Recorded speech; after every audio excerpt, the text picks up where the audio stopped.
Hi, my name's Carl with PestGuard, and today we are doing the prep for a house that has a lot of features that are important to consider when doing a fumigation. So it's very difficult to get the tarp around structures with heavy foliage. Mosquito machine risers everywhere. We have these lights up here. We have a pool that goes into a koi pond, into a waterfall, into another waterfall, into another waterfall. Obviously there's bougainvilleas attached to the house. There's jasmine attached to the house. There's now a squirrel on the house. We have palm trees attached to the house. And it's how we get through all these plant material with the minimal impact to the house, the home when we're finished. Yes, and of course the preparation started a week ago with the plants, with watering. So all these plants have been watered heavily now for 5 days. By the time we get to Monday, which is 3 days from now, it would have been watered heavily for a week. They will then be turned off while the fumigation is going on, and then they'll be watered heavily again for another week. They will then wait 2 weeks and then trim as needed the bougainvilleas and any other plants that they want to trim back. We don't want to stress the plants out twice, just because it's very hot out, and a lot of this damage will come from the heat itself. You know, the tarp is going to be right against the bougainvillea right here, and the sun's going to be hitting it, and so it'll burn it. So it'll dry it out quickly. So that's why we want to water it really heavily before and after. And then it'll go into shock. So that's why we wait 2 weeks before we trim it. So it comes out of shock. It'll start to bloom a little bit about 2 or 3 weeks later. And then you can start to work on it by doing little nips, hand trimming, not hedge trim. So then we've already trimmed this back. So the tarps can pass between the house and the plants here. The eave, of course, is right above us here, and the tarp will come straight down from the eave, and they'll pull it back behind here. And that'll be trimmed. Again, the mist away system will be removed. There's another one back there. There's an irrigation riser. All of this stuff is going to be relocated today or dropped. So the tarps can pass freely right through that area behind this plant. This jatropha here. You can see the little gap we're going to come through, and hence why the mist away riser has to be removed. So we can come back in and across this area. Again, this will be under the tarp and the same recovery process we just talked about for all these plants. But we'll be able to go along here. Then in behind this plant, this light will be removed. So the koi are down here. They've been moved from here so we can come across through here. Well, by going through here, we know that the koi over here will survive, and they're not going to have to remove them and take them to the fish store. And again, the gas can't penetrate water, so it's not going to ever get them. See, the eave is up, straight up, so we can't go any farther back. Okay, got it. Right, across. These plants will be under the tarp. Potato vine will be under the tarp. And it'll come through down you can see where the edge of the house is, straight along here. These pots will be moved. And then here it has to go back out and through the pool. And around the pool, around another bougainvillea, which they'll have to recover again afterwards. All the way through the pool to the other corner. We're on. So again, the light has to be removed. And in this case, the tarp will come down. They will attach sand snakes to the bottom of the tarp, which will pull it down into the water. And they're going to have to get actually into the pool to do this. All the way around this area here, around the bougainvillea, and then back around the other side. Sand snake's just a big bag full of sand. It's heavy weight, so it pulls it down to the bottom, and then the gas can't penetrate the water. We have people also going on the inside of the house because they have a lot of plastic storage bins that need to be cracked open to make sure that we don't get gas trapped in them. Hundreds of them. You need to make sure you keep the kitties safe. Even our wonderful candy here needs to be double bagged. We want to twist, make sure that there is no possible way that anything can get in here,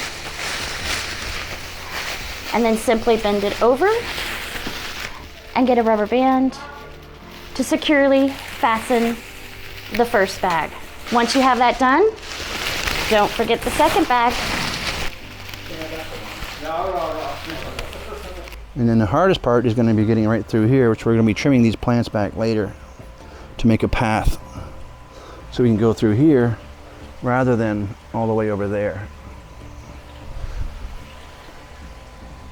Because it'd be hard to get around this palm tree here without going all the way around the steps, which would cover a lot of plants that we don't really want to cover. But again, this is an add-on service to the fumigation service. It's not part of the regular fumigation. Right? You can see how far it drops down here. It actually drops down a couple of feet. Right, so we'll be going down through here. And these are all real rocks, they're not fake. You have stuff like this all of a sudden comes on. You have the pool, the waterfall. Again, the koi pond is to our left. The double koi pond into another waterfall that then, oh, look how cool this is. Wow. Down into the pool. So obviously all of this will be turned off before the fumigation because we don't want this water coming on. The tarp will go around and in through the pool and then down around the bougainvillea over here.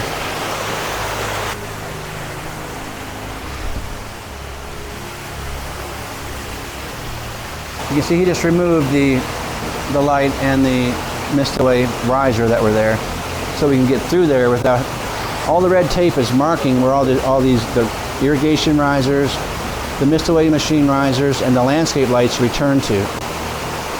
So we know exactly where to put them back. Well, the main purpose of the tarps is to keep the gas in the structure, and when you have to change elevations and the tarp has to move up and down, you create areas where the gas is going to escape.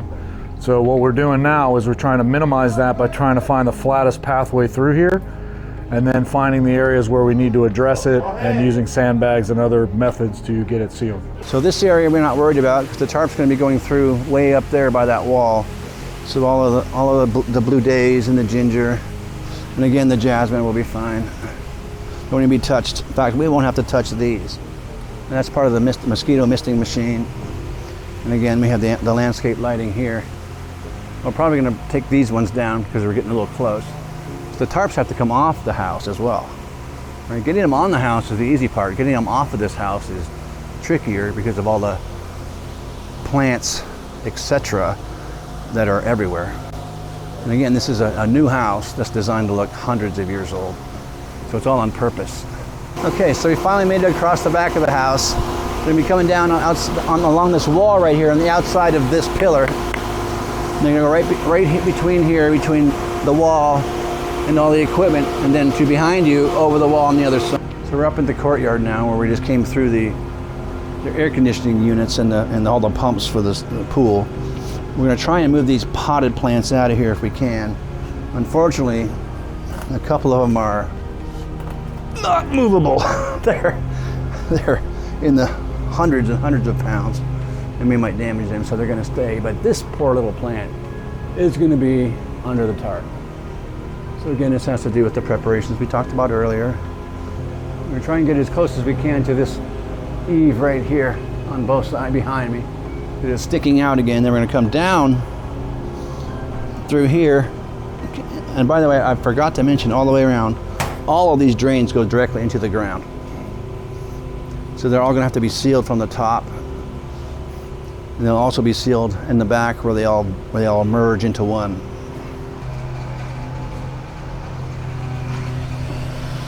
Okay, so now we're on the other side of the wall. Here's the jasmine going to come out. It'll be behind the crotons, but between the jasmine, because it's growing on the wall again, we can't do anything about it.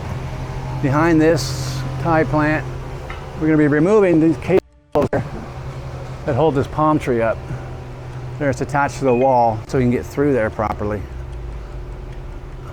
But we also might be able to seam two tarps together in this area, so we wouldn't have to do that. We're going to look at options on that tomorrow, or on Monday, I should say. So over here it starts to get a little bit easier, believe it or not, even though there's still mist away risers. There's still landscape lighting, there's still irrigation risers right there. And the gas, the customer will have the gas turned off. That's the meter right there. I said, I'm now standing on the edge of the bougainvillea, and the wall where it's growing is 8 feet away from me, over there. So we're going to have to go around this. It's going to be pushed in, obviously, but We don't want to trim it yet. The worst thing we can do right now is trim this before we tent it. It's just going to put a lot of stress on the plant. While we hang the tarps on the building, they can get caught up on special obstructions like these lights up here. So in order to avoid damage to the lights and the electrical system, we'll just go ahead and remove them before the fumigation.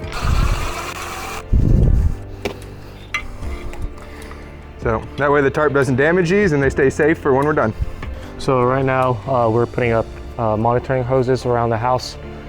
So we're gonna have a monitoring device outside set up to see if all the gases are going around equally. So we gotta reach the equilibrium. We're just constantly monitoring that to make sure that everything's good. So pretty much what I'm doing is I'm connecting a shoot hose to the fan so that this shoot hose, when we shoot Vicane, it'll shoot up and the fan will help disperse all the Vicanes that's going through. So it's gonna go through all the way through the garage, and we're gonna make a leeway towards outside. Okay. So we can monitor it from the outside as well.